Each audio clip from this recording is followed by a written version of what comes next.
So without further ado, 90 ways to promote your restaurant in the next 90 days. So we're going to go over the 5 most common mistakes that restaurants make when rolling out a promotion. We're going to talk about the power of clarity and alignment throughout the organization. We're going to talk about being clear on your identity and being consistent. Then we're going to identify and map out Q1 opportunities for your restaurant, which is going to be really exciting. We got some great real life case studies that we're going to share with you. And then finally, we're going to talk about the how. So now that we know the what, we're excited about, rolling out these promotions. How are we going to plan, proof, and promote? How are we going to execute, especially if we have multiple locations, multiple platforms, multiple channels? So a lot to unpack, and we're super excited to get into it. If you're not familiar with us, we're Main Street Menu Club. We've been around since 2012, working with restaurant groups to drive profitability and sales following our 4-action formula. And we've helped hundreds of restaurants streamline their marketing across locations and digital channels. We actually have a full-service printing facility that only prints menus and promotional items for restaurants. My name is Andrew Hart. I am the CEO and co-founder of Main Street Menu Club, and I'm here with my partner, Jenny Alberto. Yes. Hi, I'm Jenny Alberto. I'm the co-founder and chief operations officer of Main Street Menu Club. So we've been working with restaurant groups for over 12 years. We've seen firsthand how many groups now operations by locations 2, 3, 4, but still struggle with marketing execution. So today, I'm going to show you exactly where that breakdown happens and how to fix it. Excellent. So yeah, Jenny basically runs our operation, makes sure that everything gets done. And then we have John, who is never with us because he actually runs the printing production facility. So he's the one keeping all of those promises and those deadlines and taking care and carrying out those logistics. We couldn't do it without him, so we always mention him, but he almost can never make the webinar because he's stuck in the warehouse. So shout out to John. So first things first, why do promotions fail or underperform? Why do they not get out of the gate? Why do they not resonate throughout the organization? And really, there's kind of five things that you want to look at in terms of your promotional rollout. Number one is if you have a giant to-do list, which is probably unavoidable, right? If you're managing a restaurant or restaurants, and your promotional strategy or your marketing strategy lives inside of that to-do list, if it's not urgent, it's going to be at the bottom of the list. So you're putting out fires, you're running around different locations. So what you want to do next quarter for promotions is always going to be at the bottom of the list, unless it's like last minute and then it goes to the top, and that's when it gets rushed. The other thing too is when we see that first bump, right? Because it's not a straight line A to B. When we hit that first little bit of turbulence, it can start to veer us off path. So we have a high abandonment, right? Because we're not able to stick with it because again, so much going on, and we sort of get distracted and pulled away. The other problem, the other reason why promotions fail is no buy-in and no commitment from the organization. Like, you need your leadership team, your management team, everyone throughout the organization to understand the promotion, buy in, and carry it forward for you because you can't be in every single place at once. And number 4 is sharing details as needed. If everything lives inside of your mind, it's really, really difficult to delegate the strategy or get clarity from other people if you're not sharing it with all its details. And then the number one way to really do that is to write it down. And you might think that a promotion or a strategy or a concept or an idea is clear as day inside your head, but it's not really until you write it down and you're able to articulate it, can you then start to delegate it and again, get people to buy in. So writing it down as clear as possible is the most important thing because what happens when you turn the faucet on, when you try to run with the ball, when you do a bunch of meta ads or a bunch of in-store printing or whatever it may be, is you start to see all the cracks in the facade, right? And these holes and these leaks, this is where your promotion starts to come apart across your different locations. And what happens as the owner or the founder is that you wind up becoming the conduit. Every single part of the promotion, every detail has to run through you, right? And you have all of your location managers asking questions, but they don't talk to each other, right? So they're now routing through you. And then on the other side, you have your creative team or your marketing department, your graphic designer, your web designer, your print vendor, your social media manager. They don't talk to each other. You become the conduit, right? And it's impossible to muscle through, especially as you have more and more locations. And even if you can muscle through one promotion, by the time you get to the end, you say, that's the last time I'm ever doing that, right? So it's really a broken system when you do it that way. When different locations go rogue, then managers start taking matters into their own hands. They're on Canva designing a flyer. They're running to Staples to get things printed. And those last minute moves, those create typos and mistakes and contradictions. Your brand consistency is compromised. And most importantly, you have the wrong people in the wrong roles in the wrong seats, which creates bottlenecks and really a breakdown in the system, right? Because if you hire somebody to manage a location and they're at Staples waiting for their flyers to get picked up, who's managing the location, right? So the whole system starts to break down, and that's not what you want. So to solve this, we really start all the way at the top of your decision-making process, which is the clarity and the alignment that you have within your organization. And really, another way to put this is, what is your unique service positioning? How are you positioned in the market? Do you know who you are, right? Because this is something that needs to resonate throughout the entire organization, independent of whether or not you're running a promotion. This is just culture, right? And people understanding what it is that you stand for. So can you define your ideal guest? Can you clearly identify what makes you unique? Can you clarify the value that you deliver? Can you repeatedly make sure it's deliverable? Can you say it simply and boldly? And can you activate it across the entire brand? So another way to put it is, I am the only restaurant that solves this specific problem for this specific guest, because the goal is to get people to hear the signal through the noise. We're going to talk about all these different fun promotions and concepts and things that are working for other restaurants. But at the end of the day, you need to pick what works for you. You need to map the promotions that are related to your unique service positioning, and then ignore everything else, because those are just distractions. And I wanted to bring in a couple of examples from some of the big names. These are three sandwich brands: Arby's, Jimmy John's, and Jersey Mike's. Very, very similar business models, but they use slogans to really position themselves within the market. So Arby's is, we have the meats, and it's very value driven, large portions. If you're really hungry, this is going to fill you up. Whereas Jimmy John's is freaky fast, right? It's more convenience, quick and easy. If you're hungry, this is the quickest way to become unhungry. And then Jersey Mike's is a sub above, which is quality, better ingredients. You might not get as big of a portion as at Arby's. You might not get it as quickly as Jimmy John's, but you're going to get better ingredients. So even within the same exact business model, you can have different market positioning. And this is the kind of stuff that you want to dial in before you even look at the calendar and pick your events and pick your promotions. And I queued up a few other examples of non-restaurants. Walmart, save money, live better. So this is very price centric.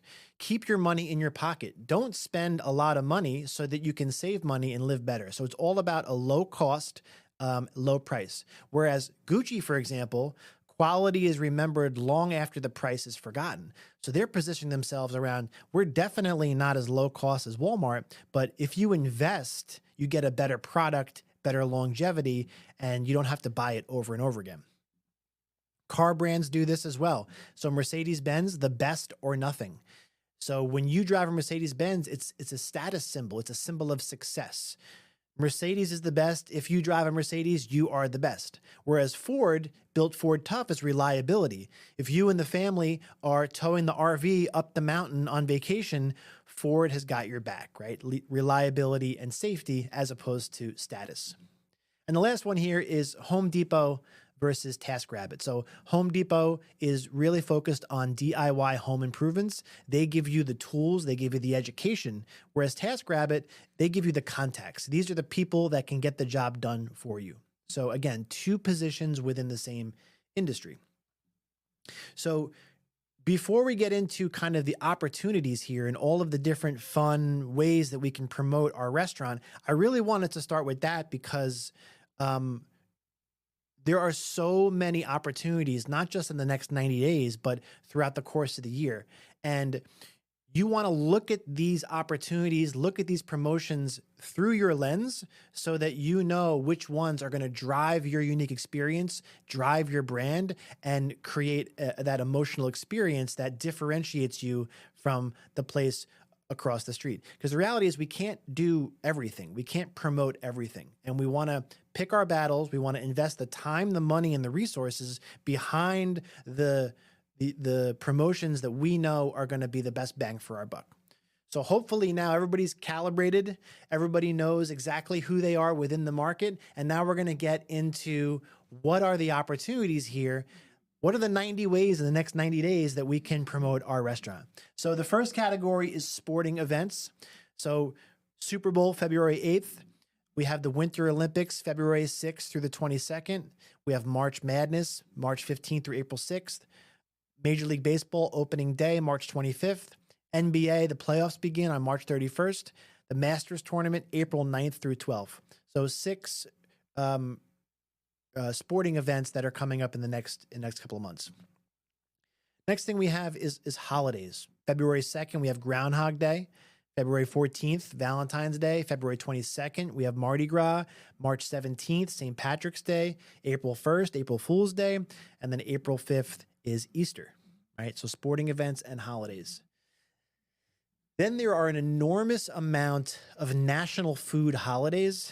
And again, there's something pretty much every single day. So you want to pick the holidays that map most to your business concept.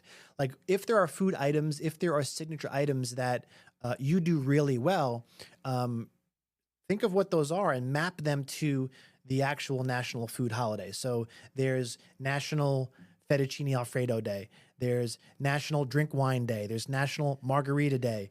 There's National Potato Chip Day, National Cheesesteak Day, International Waffle Day, National Pretzel Day, National Prime Rib Day, National Blueberry Pie Day, National Shrimp Scampi Day. So unlimited amount of national food holidays, which is really an easy way for you to say, I'm going to take a signature item or a variation of a signature item.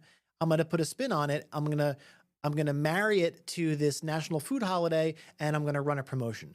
And you could do that very simply, a low-cost, simple promotion just with a social media post, or you could go all in. You know, if you're a taco place and it's National Margarita Day, you might want to make that more of a pillar promotion for your restaurant. The other thing that we absolutely love is limited time offers or seasonal menus, because it gives you an excuse to communicate with your customers, first of all. It drives repeat visits and it keeps your brand top of mind, and also creates some urgency. So, you know, you want to get them before they're gone. And LTOs and specialty menus are a great testing ground for what resonates with your customers and what doesn't.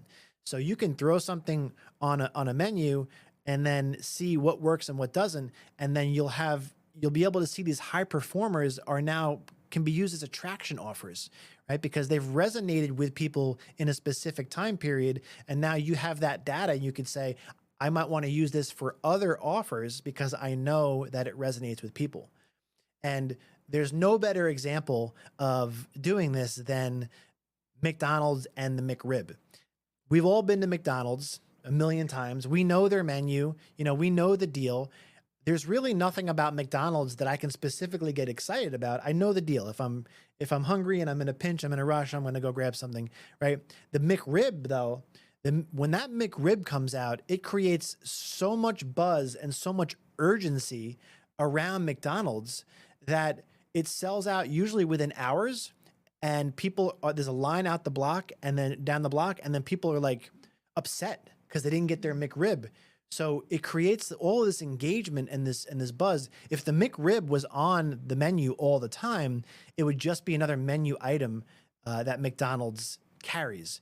But because they strategically bring it back and they make it this limited time offer, it creates such a buzz and so much interest, and it gets people to get up, grab their keys, get in the car, and then head to McDonald's, right? It's a very interesting item, the McRib, in terms of an attraction offer, using scarcity to create an attraction offer. Never had it.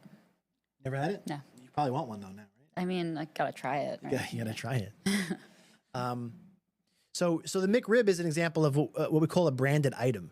And all the big guys do this, the Big Mac, the Whopper. So specialty or branded items that are only exist for a short period of time are a great way to create interest and then get people to act. So in March is National Espresso Martini Day.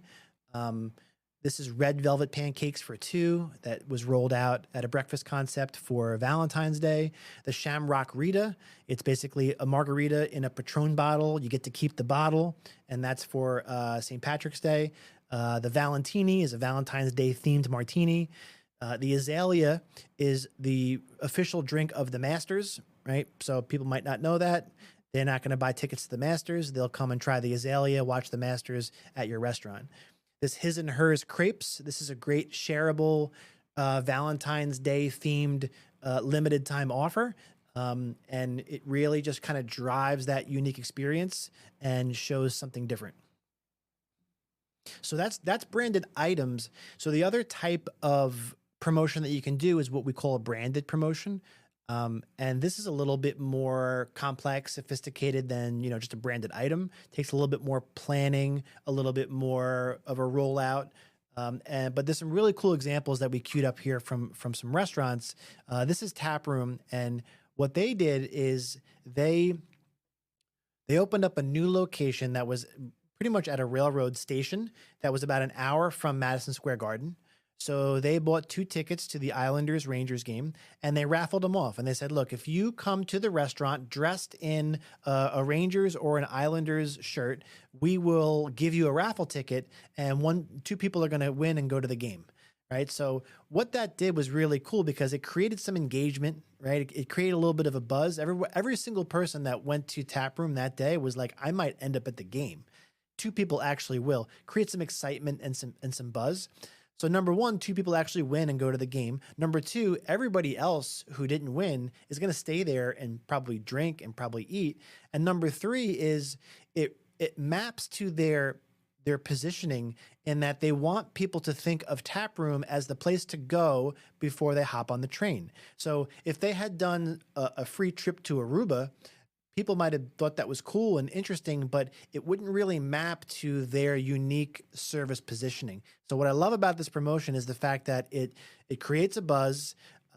It's got a lot of perceived value, and it also drives the experience that they want people to have, which is have a couple of beers, hop on the train, and then go to the game. This is also a branded promotion done by a breakfast concept for Super Bowl, and they just had a monogrammed football. And if you came in for brunch, you got a free football while supplies last. And then if you took a picture of the football and tagged them on Instagram, then you would get automatically entered to win a $100 gift card. So just something different that keeps people engaged, and it's fun. This is a breakfast box for Super Bowl. Again, you might be having people over, and this is just a cool way to sort of do like a little tiny catering breakfast order that comes in a cool box that creates a unique experience, and it's a little bit different. This is for St. Patrick's Day. This is Taproom again, and what they did was they had a golden ticket promotion, and they dropped golden tickets randomly in takeout bags. And the golden tickets were either for gift cards or free appetizers, and it just kind of created some excitement. They were announcing the winners. They were creating content around it, and it was centered around St. Patrick's Day, and it went on, I think, for an entire month. This is another brunch concept. And what they did with March Madness is they actually created 8 entrees that were candidates to go on the new menu, and they put it into a bracket format. They had all of their customers vote on it, and then at the end, one entree, it was the winner, and it got put on the new menu. So they sort of turned their menu rollout into a March Madness style bracket that obviously occurred at the same time as the basketball, and just created a little bit of fun engagement.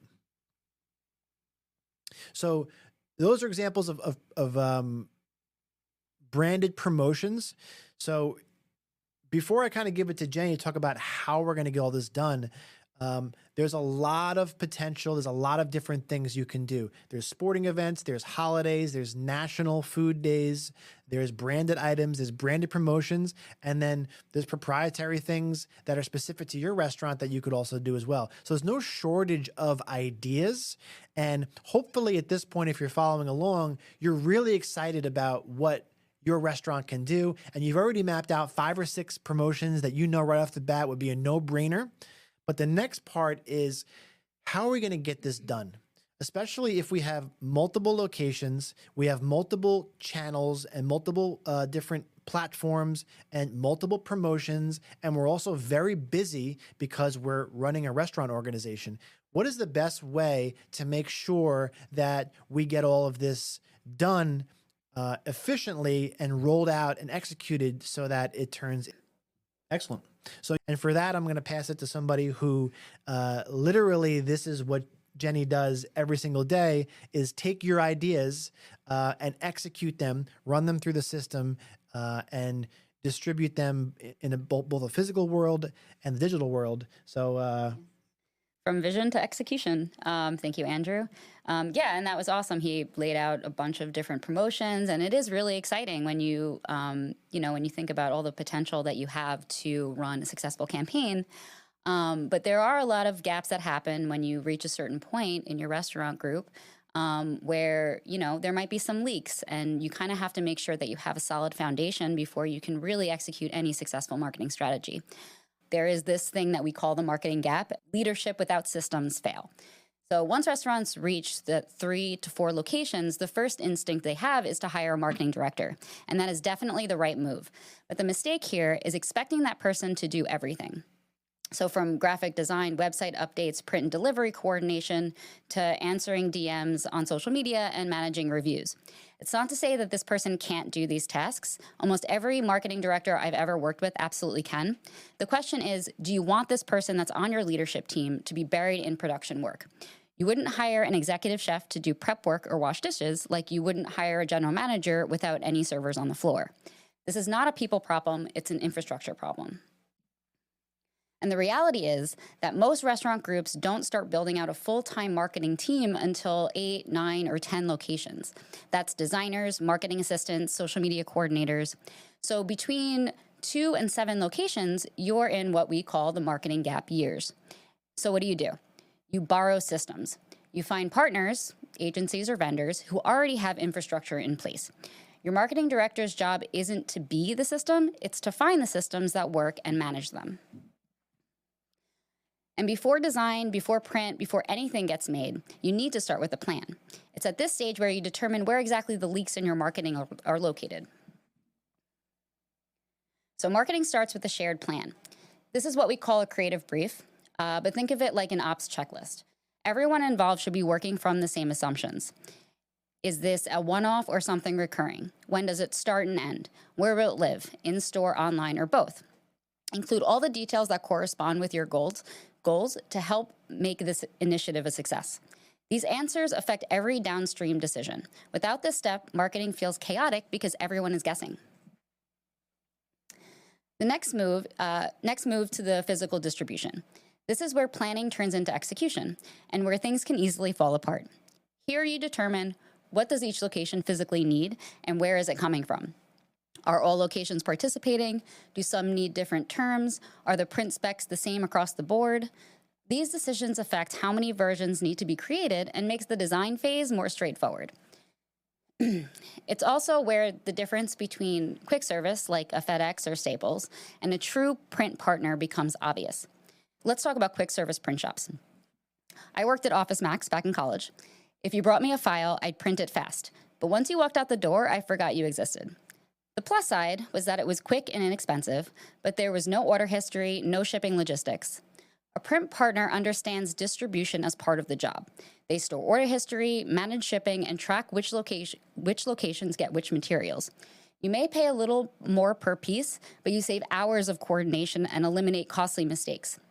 At 3 or 4 locations, time and accuracy matter much more than saving a few cents on paper. It's a similar story with design. So I'm moving on to proofing now, by the way. It's a similar story with design. Many brands start out using a local freelancer, maybe even a family friend or someone on your staff, and they can be talented, but as you scale to 3 or more units, that model tends to hit a wall. When you're trying to launch a system-wide promotion or seasonal campaign, you can't have your revenue depend on one person's growth, one person's availability. If they're busy with other work, your growth stalls. The issue isn't a lack of talent, it's a lack of process. You need a system that ensures your campaigns move forward regardless of who is behind the screen. And for most brands, the biggest roadblock to that system is the communication itself. So we've all been on this email thread. 4 people, 12 attachments, and someone texting in rapid succession from their phone while they're on the floor. It's a nightmare. I've been on the receiving end of those emails, and it's how mistakes happen. You hope the designer catches everything, but hope isn't a system. You have to get revisions out of your inbox. To solve this, we actually implemented a tool specifically made for proofing. It's simple. Everyone logs it, comments in one place. We designate one person as the approver, and there is a literal big green button for when an action needs to be taken. When that button is hit, the event happens. No more, I thought you were still working on that, or I missed that change. It's clean, documented, and repeatable. So design can be suggestive, but processes are not. When you approach marketing like an operational line check, it stops being stressful. You're just following the steps. That predictability is the only way you can scale from 3 locations to 30. If you look at most marketing plans, they look like a straight line. You have an idea, you launch it, and you get results. But as an agency partner, we know that marketing success is not a straight line. It's more like an obstacle course. You start at point A with a great idea. Maybe it's a Veterans Month fundraiser or a new seasonal LTO. That's the easy part, and it's only 10% of the journey. The real work happens at point B, execution and distribution. This is the handoff, and it's where 3 or more unit brands usually see their promotions fall apart. It doesn't matter how brilliant the brainstorm was if the table tents arrive at location 3 a week after the launch, or if location 1 is using the wrong QR code. If point B fails, it's harder to get to the finish line. And for a marketing director, success isn't defined by the creativity of the idea. It's defined by the ROI at the end, which doesn't always have to be monetary. Your return can be more followers on Instagram or 100 opt-ins. Regardless, the system is the engine that handles that messy middle at point B, ensuring every asset is printed, shipped, and live so you can actually cross the finish line every time. And don't feel like you have to build a marketing empire today.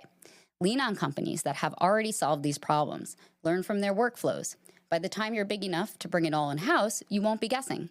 You'll be transitioning a proven foundation into your own 4 walls. So at the end of the day, your marketing should run as smoothly as your kitchen. If you're still firefighting your promotions, it's time to look at your plumbing. Audit your partners, find the gaps in your planning, and get a real process for proofing. That is how you grow a restaurant brand that lasts.